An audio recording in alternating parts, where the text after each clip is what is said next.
ബീജമുട്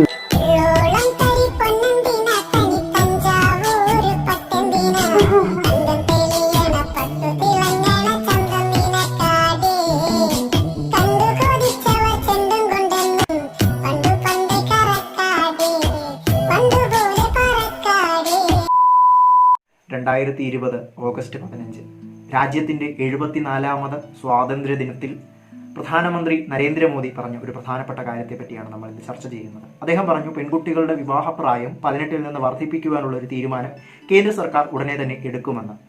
എന്തുകൊണ്ട് ഇത്തരത്തിലൊരു തീരുമാനം എടുത്തു എന്നാണ് നമ്മൾ പരിശോധിക്കുന്നത്.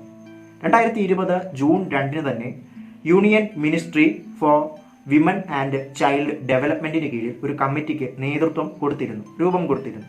ആ കമ്മിറ്റി പരിശോധിച്ച പല കാര്യങ്ങളിലൂടെ അവർ ലക്ഷ്യം വെച്ചത് ശിശുമരണ നിരക്ക് കുറയ്ക്കുക, മാതൃമരണ നിരക്ക് കുറയ്ക്കുക, അതുവഴി കുഞ്ഞുങ്ങളിലും അമ്മമാരിലുമുള്ള ന്യൂട്രീഷൻ ലെവൽസ് മെച്ചപ്പെടുത്തുക എന്നുള്ളതായിരുന്നു. ഈ കമ്മിറ്റിയുടെ അധ്യക്ഷ എന്ന് പറയുന്നത് ജയ ജെയ്റ്റ്ലി ആയിരുന്നു. 2020-21 യൂണിയൻ ബഡ്ജറ്റിൽ തന്നെ ഇത്തരത്തിലൊരു കമ്മിറ്റിയുടെ കാര്യം പ്രതിപാദിച്ചിരുന്നു. ഈ കമ്മിറ്റി പ്രധാനമായിട്ടും പഠിക്കുന്നത് വിവാഹവും മാതൃത്വവും തമ്മിലുള്ള ബന്ധം, ഇവയ്ക്ക് ആരോഗ്യവുമായിട്ട്, പ്രധാനമായിട്ടും അമ്മയുടെയും കുഞ്ഞിൻ്റെയും ആരോഗ്യമായിട്ടുള്ള ബന്ധം, അവരുടെ വൈദ്യപരമായിട്ടുള്ള സൗഖ്യം, മെഡിക്കൽ വെൽബീയിങ്, ഇവയൊക്കെ തമ്മിലുള്ള ഒരു കോ റിലേഷനെ പറ്റിയാണ് ഈ കമ്മിറ്റി പഠിക്കുന്നത്. പിന്നീട് അതുവഴി infant mortality rate, maternal mortality rate, total fertility rate, sex ratio at birth, അതായത് ജനിക്കുമ്പോൾ തന്നെ 1000 ആൺകുഞ്ഞുങ്ങൾക്ക് പെൺകുഞ്ഞുങ്ങൾ എത്ര എന്നുള്ളതാണ് സെക്സ് റേഷ്യോ അറ്റ് ബർത്ത് കൊണ്ട് ഉദ്ദേശിക്കുന്നത്. ചൈൽഡ് സെക്സ് റേഷ്യോ എന്ന് പറയുമ്പോൾ ബാല്യത്തിലുള്ള, അതായത് ജനിച്ച് കുറച്ചു കാലങ്ങൾക്ക് ശേഷം 1000 ആൺകുട്ടികൾക്ക് എത്ര പെൺകുട്ടികൾ എന്നതിനെയാണ് ചൈൽഡ് സെക്സ് റേഷ്യോ എന്ന് നമ്മൾ പറയുന്നത്. ഇത് പഠിച്ചതിന് ശേഷം 18 നിന്ന് 21 പെൺകുട്ടികളുടെ വിവാഹപ്രായം വർദ്ധിപ്പിക്കണമോ എന്നതിനെപ്പറ്റി ഈ കമ്മിറ്റി പഠിക്കുകയാണ് ചെയ്തിരിക്കുന്നത്. എന്തുകൊണ്ട് ഇങ്ങനെ മാറ്റി എന്ന് പറയുന്നതിന് മുമ്പ് ഇന്ത്യയിൽ വിവാഹത്തെ നിയന്ത്രിക്കുന്ന നിയമങ്ങളെപ്പറ്റി നമുക്കൊന്ന് നോക്കാം. ഇപ്പോൾ അറ്റ് പ്രസന്റ് നമ്മുടെ വിവാഹപ്രായത്തെ നിർണ്ണയിച്ചിരിക്കുന്ന 2 ആക്ടുകളെ പറ്റിയാണ് ഞാൻ പറയുന്നത്. വളരെ ശ്രദ്ധിച്ച് കേൾക്കേണ്ട 2 നിയമങ്ങളാണ് നമ്മുടെ അറ്റ് പ്രസന്റ് ആയിട്ടുള്ള വിവാഹപ്രായത്തെ കണക്കിലാക്കിയിരിക്കുന്നത്. സ്പെഷ്യൽ മാരേജ് ആക്ട് എന്ന് പറയുന്ന ഒരു ആക്ട് ഉണ്ട്, 1984 ആക്ട് ആണ്. അതിനോടൊപ്പം തന്നെ prohibition of child marriage act എന്ന് പറയുന്ന ഒരു നിയമമുണ്ട്. ശിശു വിവാഹം, അതായത് ശൈശവ വിവാഹം നിരോധിച്ചുകൊണ്ടുള്ള നിയമം, അത് 2006 ആദ്യത്തേത് സ്പെഷ്യൽ മാരേജ് ആക്ട് 1954 ഇത് രണ്ടും പ്രകാരം 18ഉം 21ഉമായിട്ടാണ് യഥാക്രമം സ്ത്രീയുടെയും പുരുഷന്റെയും വിവാഹപ്രായം നിർണ്ണയിച്ചിരിക്കുന്നത്. എന്നാൽ ഇതിനെ നമുക്കൊരിക്കലും പ്രായപൂർത്തിയുമായിട്ട് ചേർത്ത് വായിക്കാൻ സാധിക്കുകയില്ല. പ്രായപൂർത്തി എന്ന് പറയുന്നത് 1875 ഇന്ത്യൻ മെജോറിറ്റി ആക്ടിൽ പറഞ്ഞിരിക്കുന്നതാണ്. അത് 18 വയസ്സാണ്. അത് നിങ്ങൾക്ക് വോട്ട് ചെയ്യാനുള്ള പ്രായമാണ്. അത് ജെൻഡർ ന്യൂട്രൽ ആണ്. എല്ലാ ജെൻഡറിനും 18 വയസ്സാണ് പ്രായപൂർത്തിയുടെ പ്രായം. നമ്മുടെ നാട്ടിൽ ശൈശവ വിവാഹങ്ങൾ നിരോധിക്കുവാനായിട്ടുള്ള നിയമങ്ങളുണ്ട്. മൈനേഴ്സിന്റെ അബ്യൂസ് നിരോധിക്കുവാനായിട്ടുള്ള നിയമങ്ങളുണ്ട്. എന്നാൽ പല മതങ്ങളുടെയും വ്യക്തി നിയമങ്ങൾ ഇവിടെ ശൈശവ വിവാഹങ്ങൾ പ്രോത്സാഹിപ്പിക്കുന്നുണ്ട്. ഉദാഹരണത്തിന് ഹിന്ദു മാരേജ് ആക്ട് 1955 സെക്ഷൻ 5 പറയുന്നത് ഒരു പെൺകുട്ടി വിവാഹം കഴിക്കേണ്ട അടിസ്ഥാന പ്രായം എന്ന് പറയുന്നത് 18 വയസ്സാണെന്നാണ്. എന്നാൽ ഇപ്പോൾ ഗവൺമെന്റ് ഈ 21 ഈ പ്രായത്തെ എത്തിക്കുകയാണെങ്കിൽ അത് ഈ മതവിശ്വാസത്തിനെതിരായിരിക്കും. ഈ ഒരു മതത്തിന്റെ ആചാരത്തിനോട് ചേർന്ന് നിൽക്കാത്ത ഒന്നാകും. അതിനുവേണ്ടി ഈ മതാചാര്യന്മാരോടൊക്കെ കൂടി അന്വേഷിച്ച് ആലോചിച്ച് ചെയ്യേണ്ടി വരുന്നതായിട്ടൊരു സ്ഥിതിവിശേഷം ഉണ്ടാകും. അതുപോലെ തന്നെ ഇസ്ലാം മതത്തിലും പ്യൂബേർട്ടി അറ്റൈൻ ചെയ്താൽ തന്നെ വിവാഹം കഴിപ്പിച്ച് അയക്കാമെന്ന ഒരു കസ്റ്റമാണ് നിലനിൽക്കുന്നത്. അപ്പോൾ അത്തരത്തിലുള്ള ഒരുപാട് മതങ്ങളുടെ വ്യക്തി നിയമങ്ങളെ ബാധിക്കുന്ന ഒരു പ്രശ്നം കൂടിയാണിത്. അപ്പോൾ അത്തരത്തിൽ മതങ്ങൾ എതിർപ്പുന്നയിക്കുവാൻ സാധ്യതയുണ്ട്. പിന്നീട് വേറൊരു പ്രധാനപ്പെട്ട കാര്യം, ഇപ്പോൾ ട്രാൻസ് ഏജ് എന്നൊക്കെയുള്ള കൺസെപ്റ്റുകൾ വർദ്ധിച്ചു വരികയാണ്. പീഡോഫീലിയ പോലും ന്യായീകരിക്കപ്പെടുന്ന ഒരു കാലമാണ്. എന്നാൽ ഇന്ത്യയിലെ ഭരണഘടനയിൽ പ്രത്യേകമായിട്ട് പറയുന്നു, sexual intercourse with a minor is rape. ഒരു മൈനറുമായിട്ടുള്ള ലൈംഗിക ബന്ധം അത് റേപ്പായിട്ടാണ് പരിഗണിക്കുന്നത്. കാരണം മൈനർ നൽകുന്ന കൺസെന്റിന് വാലിഡിറ്റി ഇല്ല. ഒരു മൈനറിന് കൺസെന്റ് നൽകുവാനുള്ള പ്രാപ്തി ഉണ്ടെന്ന് ഇന്ത്യയുടെ ഭരണഘടന വിശ്വസിക്കുന്നില്ല. അതുകൊണ്ട് തന്നെ മൈനർ നൽകുന്ന കൺസെന്റിനെ ഇന്ത്യൻ ഭരണഘടന വാലിഡ് ആയിട്ട് കാണുന്നില്ല. So sexual intercourse with a minor is rape. ഇനി നമുക്ക് വിവാഹ നിയമങ്ങളുടെ ചരിത്രം ഒന്ന് പരിശോധിക്കാം. 1860 ഇന്ത്യൻ പീനൽ കോഡ് ഇനാക്ട് ചെയ്തപ്പോൾ അതിൽ 10 വയസ്സിന് താഴെയുള്ള ഒരു പെൺകുട്ടിയുമായിട്ട് ലൈംഗിക ബന്ധത്തിൽ ഏർപ്പെടുന്നത്, സെക്ഷൽ ഇന്റർകോഴ്സ് നടത്തുന്നത് റേപ്പായിട്ട് പരിഗണിച്ചത്. എന്നാൽ ഇതുകൊണ്ട് ഇവിടുത്തെ സാമൂഹിക പരിഷ്കർത്താക്കൾ തൃപ്തരായിരുന്നില്ല. അവർ അനേകം സമരങ്ങൾ ചെയ്തു, പ്രതിഷേധങ്ങൾ നടത്തി. അങ്ങനെ 1927 ഏജ് ഓഫ് കൺസെന്റ് ബില്ല് എന്ന് പറഞ്ഞിട്ട് ബ്രിട്ടീഷുകാർ ഒരു നിയമം കൊണ്ടുവന്നു. അത് പ്രകാരം 12 വയസ്സിന് താഴേക്കുള്ള പെൺകുട്ടികളെ കല്യാണം കഴിക്കുവാൻ സാധിക്കുകയില്ല എന്നാണ് ബ്രിട്ടീഷുകാർ പറഞ്ഞത്. എന്തുകൊണ്ടാണ് ബ്രിട്ടീഷുകാർക്ക് ഇങ്ങനെ ഒരു ഏജ് ഓഫ് കൺസെന്റ് ബില്ല് കൊണ്ടുവരാൻ ഇത്ര വിമുഖത എന്ന് ചോദിച്ചാൽ, ഇന്ത്യയിൽ നിലനിൽക്കുന്ന മതപരമായ പ്രതിസന്ധികൾ തന്നെയാണ് അന്നും ഇത്തരത്തിലുള്ള കാര്യങ്ങൾ തടഞ്ഞിരുന്നത്. കാരണം ഇന്ത്യയുടെ സ്വാതന്ത്ര്യ സമര സേനാനികളായ ബാലഗംഗാധര തിലക് പോലും പറഞ്ഞിട്ടുണ്ട് വിവാഹത്തിന് അടിസ്ഥാനപരമായിട്ട് ഒരു പ്രായം നിർണ്ണയിക്കുവാൻ പാടില്ല എന്ന്. കാരണം ഹിന്ദു മതത്തിൽ അന്ന് വ്യാപകമായിട്ട് ശൈശവ വിവാഹങ്ങൾ നടന്നിരുന്നു. ഗാന്ധിജിയുടെ കാര്യങ്ങൾ പോലും നിങ്ങൾക്കറിയാവുന്നതാണ്. 12 വയസ്സായി 1927 ഏജ് ഓഫ് കൺസെന്റ് ബില്ല് വന്നു.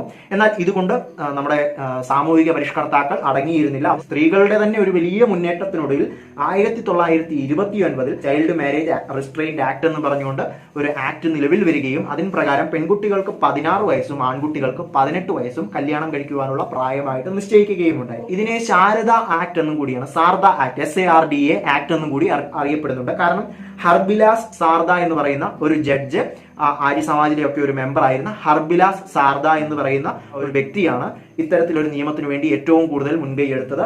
അദ്ദേഹത്തിന്റെ ഒരു ചിന്തയായിരുന്നു ഇത്. പിന്നീട് 1978 18 വയസ്സ് 21 വയസ്സ് എന്ന നിലയ്ക്ക് ആയി മാറുകയായിരുന്നു. അതാണ് നമ്മുടെ വിവാഹങ്ങളുടെ നിയമങ്ങളുടെ ഒരു ചരിത്രം പറയുന്നത്. ഇതും സ്പെഷ്യൽ മാരേജ് ആക്ട് ഓഫ് 1954 പിന്നീട് prohibition of child marriage act 2006 ഒക്കെ കൂടി ചേർന്നാണ് നമ്മുടെ പെൺകുട്ടികളുടെ വിവാഹ പ്രായത്തെ നിർണ്ണയിച്ചിരിക്കുന്നത്. എന്നാൽ എന്തുകൊണ്ടാണ് ഇങ്ങനെ സ്ത്രീക്കും പുരുഷനും വ്യത്യസ്തമായ ഒരു പ്രായം നൽകിയിരിക്കുന്നത് എന്നതിനെ പറ്റി നമുക്ക് വ്യക്തമായൊരു വിശദീകരണമില്ല. അതിന് പ്രത്യേകിച്ച് ഒരു കാരണവുമില്ല. എന്നാൽ ഇത് അസമത്വത്തെയാണ് കാണിച്ചിരിക്കുന്നത്. ഇത് വ്യക്തമായിട്ടും ആർട്ടിക്കിൾ 14ന്റെയും ആർട്ടിക്കിൾ 21ന്റെയും ഇന്ത്യൻ ഭരണഘടനയിലെ ആർട്ടിക്കിൾ 14, 21 എന്നിന്റെ കൃത്യമായ ലംഘനമാണ്. സുപ്രീം കോടതി പുറപ്പെടുവിച്ച പല വിധികളുടെയും വിധിവാചകങ്ങളുടെ ലംഘനം കൂടിയാണിത്.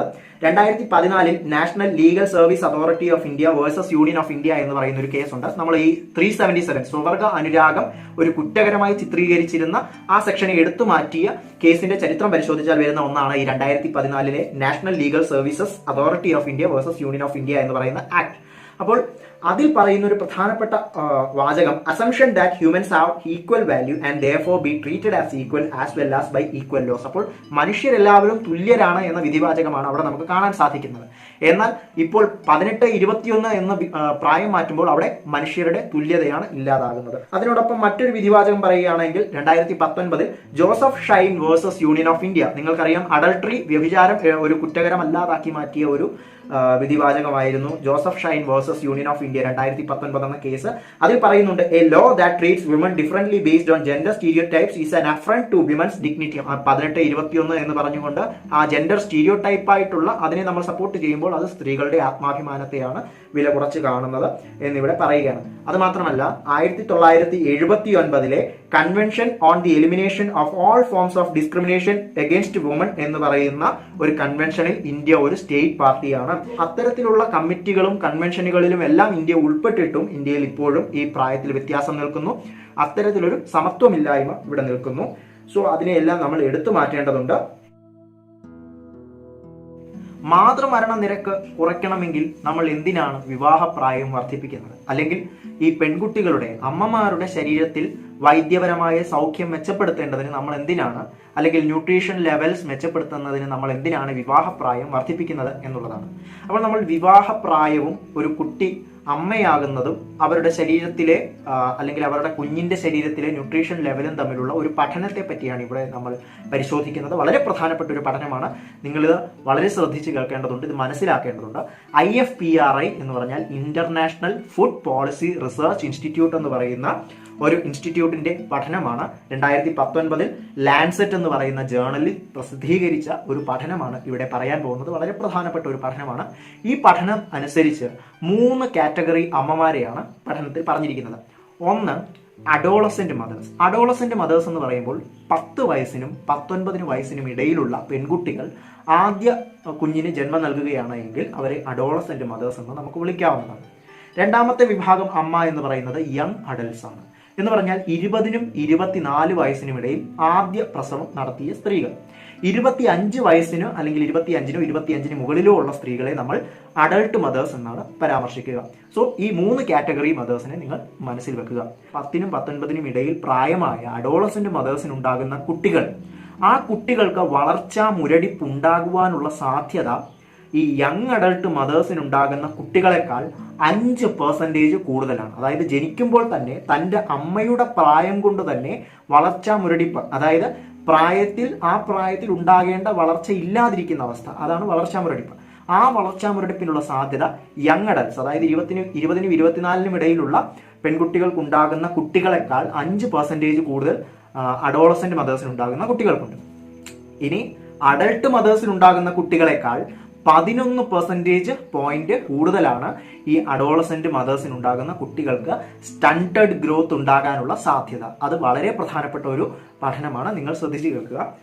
അഡോളസന്റ് മദേഴ്സിനുണ്ടാകുന്ന കുഞ്ഞുങ്ങൾക്ക് അഡൾട്ട് മദേഴ്സിനുണ്ടാകുന്ന കുഞ്ഞുങ്ങളെക്കാൾ ലോ വെയിറ്റ്, അതായത് ഭാരക്കുറവ് ഉണ്ടാകാനുള്ള സാധ്യത 10% പോയിന്റ്സ് ആണ്. ഇത്തരത്തിൽ നേരത്തെ വിവാഹം കഴിക്കുന്ന പെൺകുട്ടികൾക്ക് ലോവർ എഡ്യൂക്കേഷൻ ഉണ്ടാകാനുള്ള സാധ്യതയുണ്ട്. അപ്പോൾ വിദ്യാഭ്യാസം കുറവ് മാത്രമാണ് ലഭിക്കുന്നത്. അത് അവരുടെ സാമ്പത്തിക സ്ഥിരതയെ ബാധിക്കും. ഇത് ജനിക്കുന്ന കുട്ടിയുടെ സാമൂഹിക അന്തരീക്ഷത്തെ ബാധിക്കും, പരിമിതപ്പെടുത്തും. അതുകൊണ്ട് തന്നെ അവരുടെ രണ്ടുപേരുടെയും ന്യൂട്രീഷണൽ ലെവൽസിനെ അത് മോശമായിട്ട് ബാധിക്കുമെന്ന് IFPRIയുടെ പഠനത്തിൽ പറയുന്നുണ്ട്. ഇതിന് എതിരെ നിൽക്കുന്ന ഒരുപാട് വാദഗതികളുണ്ട്. ഒന്നാമതായിട്ട് national coalition advocating for adolescent concerns എന്ന് പറയുന്ന ഒരു ഏജൻസി പറഞ്ഞിരിക്കുന്നത്, അവർ പറയുന്നത് ഇത്തരത്തിൽ വിവാഹപ്രായം വർദ്ധിപ്പിച്ചു കഴിഞ്ഞാൽ അത് അണ്ടർ ഏജിൽ വിവാഹം കഴിച്ചിരിക്കുന്നവരുടെ എണ്ണം വളരെ വ്യാപകമായിട്ട് എക്സ്പാൻഡ് ചെയ്യും. അപ്പോൾ അങ്ങനെ ആ നിയമത്തിന് കീഴിലല്ലാത്തവരുടെ, അതായത് 21ലേക്ക് എത്തിച്ചു കഴിഞ്ഞാൽ അപ്പോൾ അതിന് താഴെ നിൽക്കുന്ന ഒരുപാട് പേർ വിവാഹം കഴിഞ്ഞ ആളുകൾ ആ നിയമത്തിന് പുറത്താകും. അങ്ങനെ അത് പെൺകുട്ടികളുടെ സ്ഥിരതയെ, ജീവിത സ്ഥിരതയൊക്കെ മോശമായിട്ട് ബാധിക്കുവാനുള്ള സാധ്യത ഉണ്ട് എന്നവർ പറഞ്ഞുകൊണ്ട് അതിനോട് ചേർത്ത് വെക്കുന്ന ഒരു കാര്യം, സ്ത്രീകളുടെ വിവാഹപ്രായം വർദ്ധിപ്പിക്കണമെന്നുണ്ടെങ്കിൽ അഥവാ അവരുടെ ആദ്യ പ്രസവത്തിനുള്ള സമയം നിങ്ങൾക്ക് നീട്ടിവെക്കണം എന്ന് ആഗ്രഹിക്കുന്നുണ്ടെങ്കിൽ കുട്ടികളെ ശാക്തീകരിക്കുക, പെൺകുട്ടികളുടെ പഠനത്തിന് പ്രാമുഖ്യം നൽകുക. നമുക്കറിയാം ബേട്ടി ബച്ചാവോ ബേട്ടി പഠാവോ പോലെയുള്ള ഇവിടെ പദ്ധതികൾ നടപ്പിലാക്കിയിരുന്നു. എന്നാൽ അത് അത്ര കണ്ട് വിജയമായി നമുക്ക് നോക്കിക്കാണുവാൻ സാധിക്കുന്ന ഒന്നല്ല. അത്തരത്തിലുള്ള പദ്ധതികൾ വിജയകരമായിട്ട് മുന്നോട്ട് കൊണ്ടുപോകുക. 3 വയസ്സ് മുതൽ 5 വയസ്സ് വരെയുള്ള കുട്ടികളെയും 15 വയസ്സ് മുതൽ 18 വയസ്സ് വരെയുള്ള കുട്ടികളെയും ഈ റൈറ്റ് ടു എഡ്യൂക്കേഷന് കീഴിൽ കൊണ്ടുവരിക. അപ്പോൾ അവരുടെ പഠനകാലം സ്വാഭാവികമായിട്ടും വർദ്ധിക്കും. അപ്പോൾ അതൊരു മൗലിക അവകാശമായി മാറുമ്പോൾ അത് അവർ അനുഷ്ഠിച്ചേ തീരൂ എന്ന നിലയുണ്ടാകും. അങ്ങനെ വരുമ്പോൾ സ്വാഭാവികമായിട്ടും അവരുടെ വിവാഹപ്രായവും നീണ്ടുപോകും, അവരുടെ ജോലി സാധ്യത വർദ്ധിക്കും. ഇന്ത്യയിൽ മൈനേഴ്സുമായിട്ടുള്ള ലൈംഗിക ബന്ധം, സെക്ഷുവൽ ഇന്റർകോഴ്സ് ഒരു കുറ്റകരമായി, അതിനെ റേപ്പായിട്ട് കണ്ടിട്ട് പോലും ഇപ്പോഴും ഇന്ത്യയിൽ വളരെ വ്യാപകമായിട്ട് ചൈൽഡ് മാരേജസ് നടക്കുന്നുണ്ട്. യൂണിസെഫിന്റെ ഒരു പരമപ്രധാനമായിട്ടുള്ള ഒരു പഠനത്തെ പറ്റി നിങ്ങൾ അറിഞ്ഞിരിക്കേണ്ടതുണ്ട്. യൂണിസെഫ് പറയുന്നത് വർഷാവർഷം ഇന്ത്യയിൽ 15 ലക്ഷം പെൺകുട്ടികളാണ്, 18 വയസ്സിന് താഴെയുള്ള 15 ലക്ഷം പെൺകുട്ടികളാണ് വിവാഹം കഴിച്ച് അയക്കപ്പെടുന്നത് എന്നതാണ്. ലോകത്തിലാകെ നടക്കുന്ന മൈനേഴ്സിന്റെ, ചൈൽഡ് മാരേജസിന്റെ 1/3 നമുക്ക് കാണാനായിട്ട് സാധിക്കും.